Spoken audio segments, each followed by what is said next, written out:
Lalu apa saja pekerjaan rumah pelatih Patrick Kluivert untuk memastikan skuad Garuda siap menghadapi Tiongkok? Salah satunya lewat pemusatan latihan di Bali.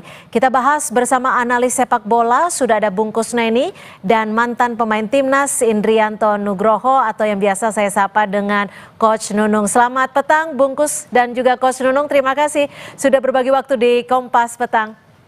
Selamat sore Mbak Priska. Ya, selamat petang. Ya, dengan Cynthia Bung Kusneni. Bung Kusneni, ini di training camp Bali, apa saja sebenarnya poin-poin utama yang harus jadi fokus pelatih Kluivert? Iya, yang pertama menurut saya pasti yang paling diutamakan adalah bagaimana memulihkan kondisi pemain ya. Karena kita tahu beberapa pemain sudah selesai kompetisinya, termasuk oleh Romani kan sudah selesai kompetisinya. Beberapa pemain lain juga sudah selesai sekitar sepekan yang lalu, pertandingan masih bulan Juni. Itu ada jeda waktu kurang lebih 20 hari menuju ke pertandingan. Kalau tidak dijaga kondisinya, itu akan membuat pelatih bermasalah dengan dengan level fitnessnya pemain. Yeah. Jadi memang perlu sekali menjaga kondisi pemain, bahkan untuk pemain yang sudah menurun dipulihkan lagi supaya nanti mereka berada di level fitness yang cukup untuk bermain 90 menit. Itu yang pertama. Yang kedua juga ini kesempatan yang bagus untuk membangun chemistry. Karena persoalan terbesar yang dialami tim di pertandingan di round sebelumnya ketika away ke Australia, itu kan waktu untuk beradaptasi nggak ada gitu. 1-2 hari ketemu langsung main. Nah ini mereka punya waktu sekitar 10 hari mungkin ya di Bali untuk tidak hanya berlatih bersama, tapi yang paling penting itu chemistry. Karena di luar lapangan mereka punya waktu juga untuk saling mengenal, ngobrol, mungkin bisa saling membangun bonding di antara pemain. Itu mungkin jauh lebih penting karena pemain ini terus terang saja latar belakangnya sangat berbeda-beda. Meskipun mungkin banyak orang bilang ini kan rata-rata dari Belanda. Iya memang sebagian besar punya latar belakang Belanda. Tapi mereka ada yang sudah main di Inggris, ada yang sudah main di Liga Amerika, ada yang sudah main di Liga Jepang, macam-macam. Jadi memang perlu sekali kesempatan membangun chemistry itu untuk membuat tim ini lebih menyatu sebagai tim di dalam maupun di luar lapangan. Nah, kalau Coach Nunung, biasanya dalam training camp ini apa saja sih yang bisa dilakukan pelatih? Tidak hanya untuk menyiapkan pemain, tapi juga untuk menyiapkan strategi. Iya, betul. Tadi sudah disampaikan banyak sama Bung Kusneni bahwa mereka saat ini juga butuh adaptasi juga, adaptasi cuaca terutama karena mereka beberapa pemain ini kan mereka main di Eropa ya, rata-rata di Inggris, Belanda. Jadi adaptasi cuaca karena cuaca di Indonesia saat ini lagi nggak menentu juga Mbak, tapi yang terpenting adalah bagaimana membangun chemistry ya, chemistry dari staf pelatih, semua pemain yang saat ini bergabung dan semoga mereka juga bisa mendapatkan strategi yang bagus juga, apalagi 10 hari ini ya kita manfaatkan di dalam tim untuk bagaimana strategi yang dipakai, terus nanti apa yang harus dilakukan oleh beberapa pemain kan gitu. Jadi aklimatisasi itu penting. Di Indonesia saat ini cuacanya juga kurang begitu bagus, Mbak. Oke, Bung Kusneni, ini kan kalau kita lihat Kapten Timnas tepatnya akan tetap hadir di Bali untuk memberikan support dan juga dukungan. Apakah akan berpengaruh meskipun Zaitses tidak akan bergabung bermain karena akumulasi kartu? Iya, ini juga bagian yang harus menjadi concern pelatih karena di pertandingan nanti kan ada beberapa pemain yang tidak bisa dimainkan ya. Penjaga gawang sudah pasti bukan Martin Pas, Marcelino juga tidak akan bermain, Orat Mangun juga tidak akan bermain. Artinya akan cukup banyak perubahan di posisi starter dan itu yang saya pikir menjadi salah satu alasan mengapa TC harus dilakukan lebih awal. Pelatih menginginkan pemain lebih segera untuk berkumpul karena mungkin dengan adanya perubahan pemain meskipun tidak terlalu banyak ya, tidak artinya tidak lebih dari setengah, tapi itu akan tetap mengubah detil-detil teknis karena yang namanya strategi itu kan semua akan didetilkan oleh pelatih. Pergerakan Orat Mangun yang biasanya dari kiri menyusur masuk ke tengah, apakah sama dengan cara mainnya Rafael Strike? Itu kan dua pemain yang berbeda, detilnya pasti akan beda. Begitu juga misalkan ketika seorang Marcelino yang bisa bermain agak free roll di belakang striker meskipun agak di kanan, itu cara mainnya beda. Misalnya kalau nanti diganti oleh Lili Pali atau diganti oleh Eliano, itu cara mainnya akan berbeda. Jadi detil-detil teknis itulah yang membuat pelatih butuh waktu lebih lama untuk berkumpul bersama pemain. Jika memang nanti Anda sebutkan tadi akan banyak perubahan, lalu apakah strateginya tetap harus disesuaikan atau seperti apa nih, Bung Kusneni? Iya, jadi kalau dalam sepak bola itu setiap pertandingan adalah hal yang berbeda ya. Melawan tim yang berbeda, strateginya pun akan berbeda. Apalagi ini lawannya berbeda. Walaupun kita sudah pernah bermain menghadapi China, tapi Ya. kita akan menurunkan sebagian pemain yang berbeda juga. Mhm. Jadi saya pikir pelatih Clifford akan banyak belajar dari pertandingan pertama ketika kita menghadapi China, di mana kita mengontrol permainan, positionnya cukup tinggi, tapi kita justru kalah. Jadi itu strategi yang saya pikir nanti akan dikembangkan oleh pelatih bagaimana menghadapi tim yang bermain sangat bertahan, ultra defensif seperti China. Kita tidak boleh kecolongan, kita harus bisa membongkar pertahanan yang rapat itu. Ini saya pikir hal yang nanti akan banyak dibahas dalam sesi latihan di Bali. Oke, Coach Nunung, kalau Anda melihatnya bagaimana tantangan-tantangan yang akan dihadapi Kluivert? Karena ada banyak pemain yang absen untuk memperkuat timnas, tapi ada pula pemain baru yang akan masuk ini. Ya, pastinya butuh strategi baru juga. Tadi Bungkus sudah bicara banyak bahwa strategi yang akan kita butuhkan, apalagi China pasti mereka juga akan melakukan pertahanan yang mungkin berlapis karena mereka juga butuh kemenangan, apalagi kita ini main di kandang. Jadi paling enggak pemain-pemain kita juga harus bisa memaksimalkan siapapun nanti yang akan diturunkan, entah Lili Pali atau siapapun nanti. Makanya kita berharap pemain-pemain kita di sesi TC saat ini di Bali, mereka bisa fokus untuk bagaimana Patrick Kluivert memberikan strategi. Jadi nanti di dalam pertandingan mereka sudah tidak butuh waktu lama untuk beradaptasi. Dan saya berharap juga Patrick Kluivert bisa memberikan strategi yang bagaimana melawan China nanti, Mbak. Kalau Bung Kusneni, analisa Anda strategi apa yang akan jadi andalan dari Kluivert saat melawan Tiongkok nanti? Iya, sebetulnya cara main tim Belanda itu kan banyak menginspirasi permainan timnas Indonesia ya, karena pelatihnya berasal dari Belanda. Jadi bermain dengan formasi 4-3-3 di mana sayap-sayap akan bergerak menusuk ke dalam. Itu kan ciri khas permainan Belanda yang juga sudah diadaptasi oleh timnas Indonesia dalam beberapa pertandingan terakhir. Cuma mungkin dengan pemain yang berbeda, pelatih tentu akan menyesuaikan. Nah, juga yang harus diantisipasi oleh pelatih adalah China ini suka bikin kejutan. Jadi di pertandingan pertama ketika mereka main di kandang, orang mengira mereka akan bermain keluar, ternyata mereka bermain sangat bertahan, menunggu kita di area pertahanan sekitar 30 meter di depan kotak penalti, menunggu pemain kita lengah, kemudian serangan balik mereka membuat kita kecolongan. Nah, yang menarik, apakah Cina akan memainkan strategi yang sama atau mereka akan membuat kejutan lagi dengan strategi yang lebih terbuka mainnya?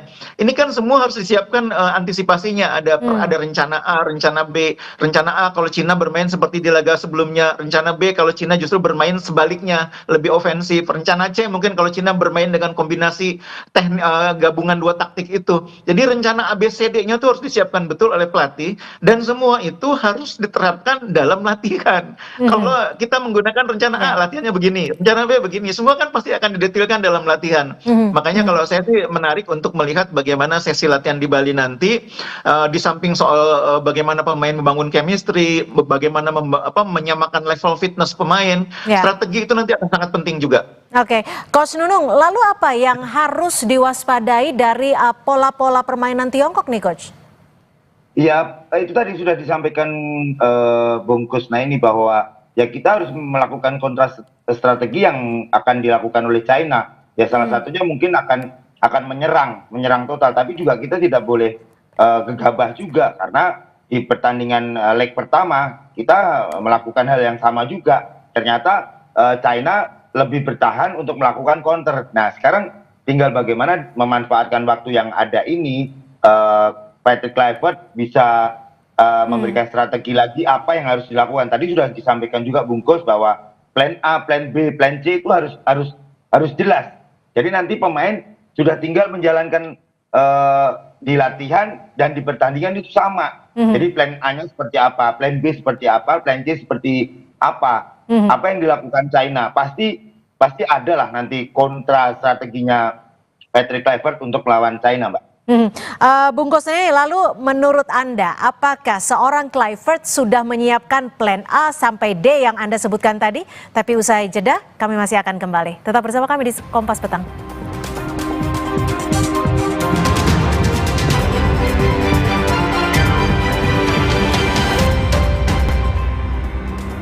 Terima kasih Anda masih bersama kami di Kompas Petang dan kita masih membahas mengenai kesiapan Timnas melawan Tiongkok yang akan beradu pada 5 Juni 2025 mendatang.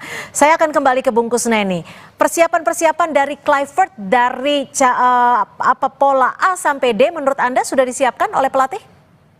Iya, dengan jajaran asisten pelatih yang begitu banyak, saya sih optimis ya semua sudah disiapkan. Bahkan mungkin bukan hari ini, persiapan strategi itu sudah disiapkan bahkan mungkin sejak pertandingan terakhir lawan Bahrain ya.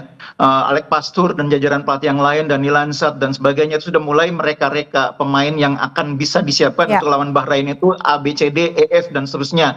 Skenarionya, formasinya A, B, C, D itu semua sudah disiapkan. Nah ditambah lagi mereka kemudian melakukan sejumlah pengamatan terhadap pertandingan yang dilakukan oleh pemain-pemain yang ada di Liga Belanda maupun di Liga Indonesia.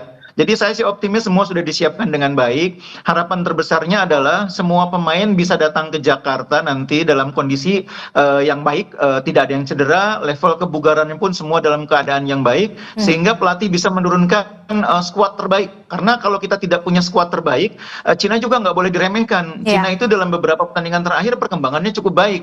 Nah kita nih pertandingan lawan China ini adalah kesempatan atau lawan Tiongkok ya, kesempatan terbesar untuk lolos ke putaran keempat, wajib menang karena pertandingan terakhir lawan Jepang tentu akan jauh lebih sulit. Jadi kalau mau lolos ke Piala Dunia, mulailah dengan berpikir lolos ke putaran keempat, caranya dengan menang lawan China atau Tiongkok.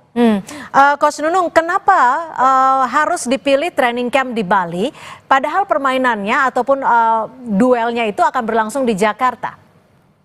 Ya mungkin untuk pemain juga akan refreshing juga ya, karena cuaca di Bali juga mungkin hampir sama dengan Jakarta, panasnya ada, mungkin hujannya ada. Jadi aklimatisasi itu penting buat pemain Eropa terutama, dan mereka butuh refresh juga, tapi mereka harus tetap fokus, konsentrasi melawan Tiongkok. Dan ya semoga latihan di Bali ini bisa menjadikan juga chemistry pelatih, staf pelatih dan pemain bisa padu dan bisa memberikan yang terbaik di tanggal 5 nanti, Mbak. Bung Kusneni, kalau kita melihat kekuatan Tiongkok yang sering mengandalkan fisik dan juga permainan yang direct, apakah timnas kita, timnas Indonesia harus menyiapkan strategi khusus untuk bisa mampu melawan Tiongkok dan memberikan kemenangan bagi timnas?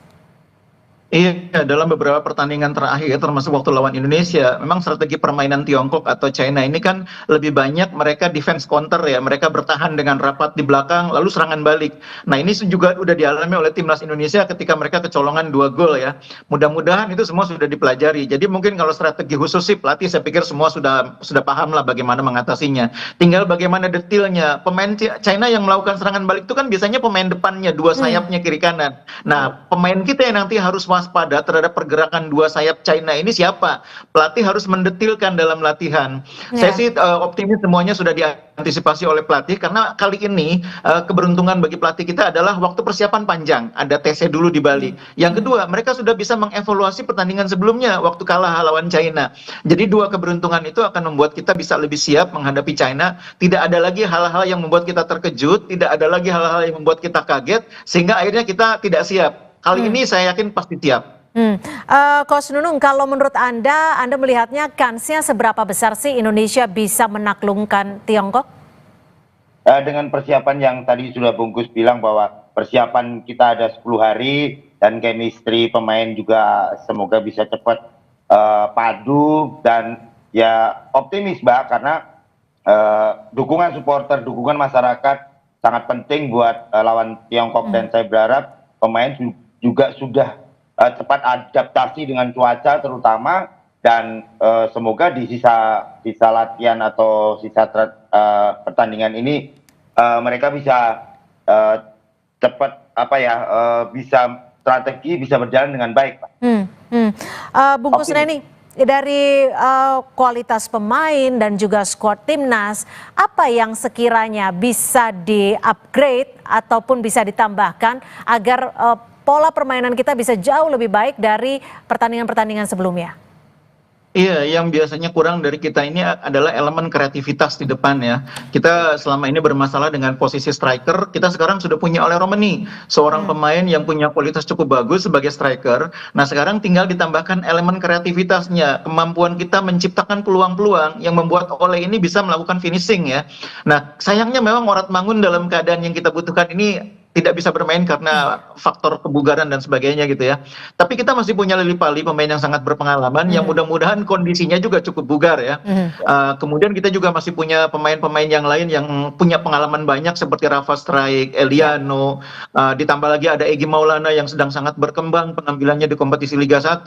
Saya berharap kreativitas dari Egy, dari Lili Pali, begitu juga dari Rafael Struijk, atau terutama di lapangan tengah ada Tom Hae, ada Joey Pelupesi, itu akan membuat Ole punya cukup banyak peluang yang bisa membuat dia punya kesempatan mencetak gol. Menurut saya kreativitas ini sekarang menjadi sesuatu yang penting karena kita sudah punya striker, jadi harus diperkuat kreativitasnya.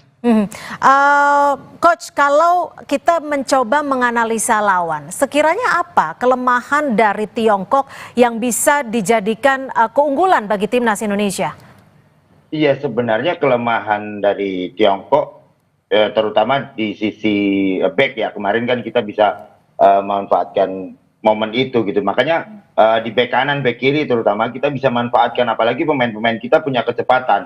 Tapi yang tadi dibilang bahwa kreativitas di depan harus segera dibenahi, mau pakai flank atau mau dari tengah, nah itu pelatih yang akan bisa memberikan strategi, dan semoga ya pemain-pemain yang tampil nanti bisa maksimal. Ada Egy yang ya tadi dibilang Bungkus sedang moncer-moncernya juga, ada Lili Pali juga, dan ya semoga mereka bisa mendapatkan kesempatan untuk bisa memberikan yang terbaik buat Indonesia.